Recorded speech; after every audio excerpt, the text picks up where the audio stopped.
শুধুমাত্র মাধ্যমিক পাস যোগ্যতায় কেন্দ্রীয় গোয়েন্দা সংস্থায় ৪,৯৮৭ শূন্য পদে সিকিউরিটি অ্যাসিস্ট্যান্ট নিয়োগ করা হবে। একদমই ঠিক শুনেছেন, প্রায় ৫,০০০টি শূন্য পদে ন্যাশনাল ইন্টেলিজেন্স ব্যুরোতে সিকিউরিটি অ্যাসিস্ট্যান্ট নিয়োগের বিজ্ঞপ্তি জারি করা হয়েছে। যে সকল প্রার্থীরা এই চাকরি করতে ইচ্ছুক তারা ভিডিওটি সম্পূর্ণ দেখবেন। সঙ্গে থাকবো আমি শুভ্র, আপনারা দেখছেন শুভ্রস একাডেমি। যেহেতু আমি প্রতিটি ভিডিওতে নিয়মিতভাবে সরকারি চাকরির বিজ্ঞাপনের পাশাপাশি কিভাবে সরকারি চাকরির প্রস্তুতি নেবেন সেই বিষয়েও আলোচনা করে থাকি, তাই যদি এখনও চ্যানেলটি সাবস্ক্রাইব না করে থাকেন তাহলে অবশ্যই সাবস্ক্রাইব করে নেবেন। প্রায় ৫,০০০টি শূন্য পদে নিয়োগ করা হবে, অর্থাৎ আমরা কিন্তু এখানে একটা বড় ভ্যাকান্সি দেখতে পাচ্ছি। সুতরাং এক্ষেত্রে আবেদনের বেলায় যে সমস্ত বিষয়গুলো আমাদেরকে লক্ষ্য রাখতে হবে সেই বিষয়গুলো আমরা বিস্তারিতভাবে এখন জেনে নেব। প্রথমেই জেনে নেব শিক্ষাগত যোগ্যতা সম্পর্কে।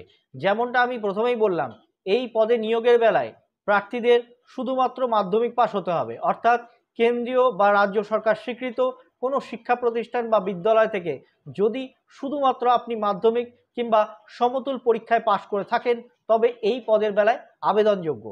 এক্ষেত্রে দুটো জিনিস আপনাকে লক্ষ্য রাখতে হবে। যেই স্থানের জন্য আপনি অ্যাপ্লাই করছেন বা আবেদন করছেন সেই স্থানের স্থানীয় ভাষা কিন্তু আপনাকে জানতে হবে। আর যদি ইন্টেলিজেন্সের কাজের অভিজ্ঞতা থাকে তাহলে ভালো হয়, তবে এটা কিন্তু নেসেসারি নয়।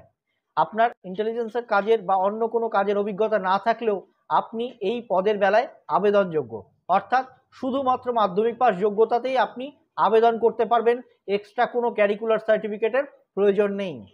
এখন জেনে নেব আবেদনকারী প্রার্থীরা কত বছর বয়স পর্যন্ত আবেদনযোগ্য।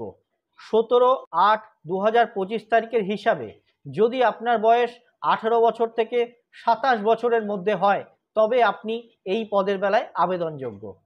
তবে যে সকল প্রার্থীরা বয়সের ঊর্ধ্বসীমায় ছাড় পান, যেমন এসসি, এসটি, ওবিসি কিংবা শারীরিক প্রতিবন্ধী এবং অন্যান্যরা, তারা কিন্তু যথাযথভাবেই সরকারি নিয়ম মেনে বয়সের ঊর্ধ্বসীমায় ছাড় পাবেন।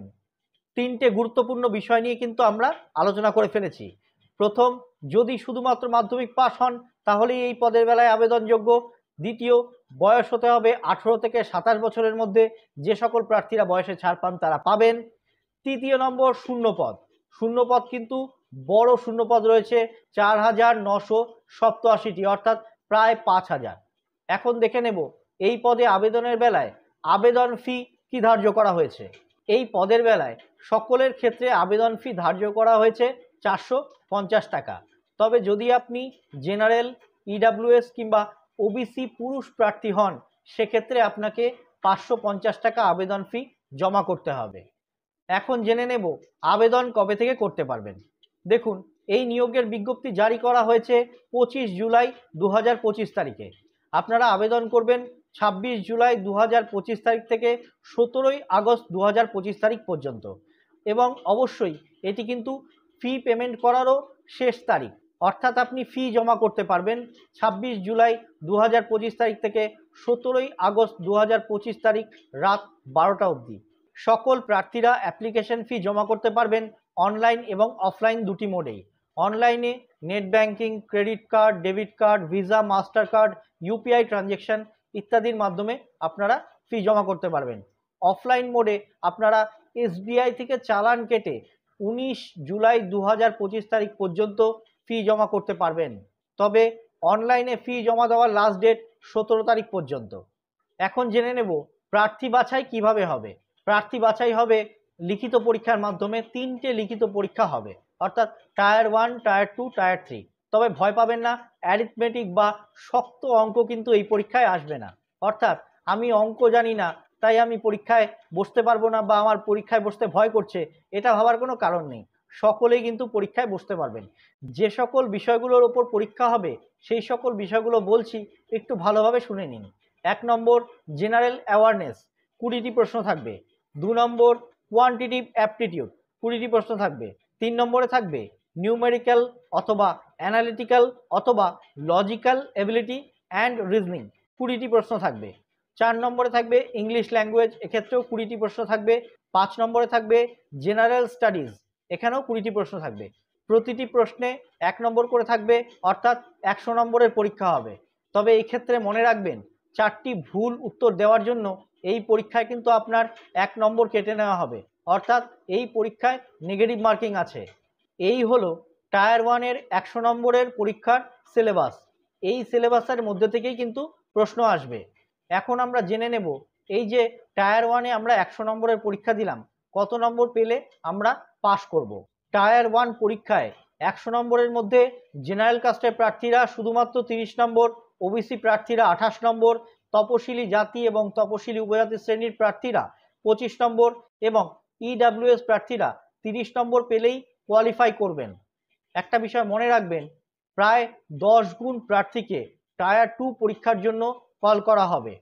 টায়ার 1 এর পরীক্ষায় সকল প্রার্থীদের যেভাবে শর্ট টাইপ কোশ্চেনের উত্তর দিতে হয়েছিল, টায়ার 2 এর ক্ষেত্রে কিন্তু ডেসক্রিপটিভ টাইপের কোশ্চেনে পরীক্ষা হবে। এক্ষেত্রে 50 নম্বরের পরীক্ষা হবে, সময় পাবেন 1 ঘন্টা। এক্ষেত্রে আপনাকে বাংলা থেকে ইংরেজিতে অনুবাদ করতে হবে 500 শব্দের মধ্যে। টায়ার 1 এবং টায়ার 2 দুটো পরীক্ষাই কিন্তু প্রত্যেক আবেদনকারী প্রার্থীদের জন্য ভীষণ গুরুত্বপূর্ণ, কেননা টায়ার 1 এ প্রাপ্ত নম্বর এবং টায়ার 2 এর প্রাপ্ত নম্বর দেখেই কিন্তু টায়ার 3 তে কল করা হবে এবং প্রায় 5 গুণ প্রার্থীদের কল করা হবে। অর্থাৎ যদি ভ্যাকান্সি থাকে 1000, তাহলে 5000 প্রার্থীকে কল করা হবে। টায়ার 3 তে থাকবে 50 নম্বরের পার্সোনালিটি টেস্ট বা ইন্টারভিউ। বলা বাহুল্য, এইখানে যদি আপনি সফল হতে পারেন তাহলেই আপনার চাকরি কনফার্ম হয়ে যাবে।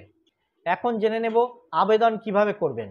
দেখুন, এই পদে আবেদনের বেলায় প্রত্যেক প্রার্থীকে কিন্তু আগে রেজিস্ট্রেশন করাতে হবে। যদি কেউ বা কারা আগে রেজিস্ট্রেশন করে থাকেন, অর্থাৎ আগে ইন্টেলিজেন্স ব্যুরোর পরীক্ষায় বসে থাকেন, তাহলে তাদের রেজিস্ট্রেশন নাম্বার আছে, তারা সেই রেজিস্ট্রেশন নাম্বার দিয়ে লগ ইন করে আবেদন করতে পারবেন।